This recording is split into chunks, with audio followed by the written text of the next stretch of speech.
Mana hozir Jazoni ijro etish departamenti matbuot kotibi Shokirov Shahrizod aka bilan ko'rishdik. Shahrizod aka internet shov-shuvga solgan butun SNGni ko'ziga yosh kelgan video bo'yicha sizdan so'ramoqchiman. Aslida siz ekansiz mening baxtli omadim, quyoshdek porlab turing, boshimdan nurlar sochib onam, onam, onam.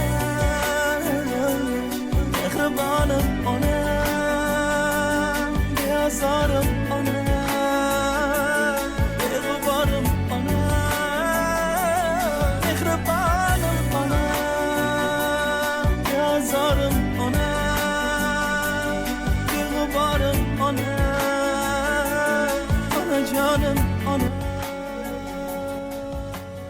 Bu tashabbus sizdan qayerdan kelib chiqdi? Endi bu tashabbus aslida g'oya jamoamiz bilan birgalikda biz bir kontent olish uchun fikrlashamiz, maslahatlashamiz.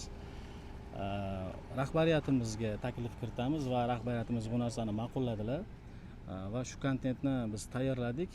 O'zimiz ham kutmagan natijaga erishdik desak bo'ladi. O'sha sahnani o'zi ularga katta xursandchilik olib keldi deb bemalol aytishimiz mumkin. Endi shu o'rinda bitta savol tug'iladi. Buni faqat siz kontent uchun qildingizmi yoki kelgusida yana shunaqa g'oyalar tashkillashtirish niyatidamisiz? Albatta bunaqa narsalar yana biz davom ettiramiz. Bu faqat endi aytganingizdek kontent uchun emas,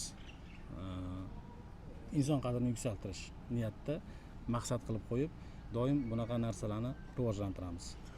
Ko'p holatda kadr ortidagi mehnat qilgan odamlar qolib ketadi, ya'ni rejissyorlar ham ko'p ko'rinmaydi, boshqa. O'sha g'oyani muallifi, ya'ni shu inson bo'ladilar.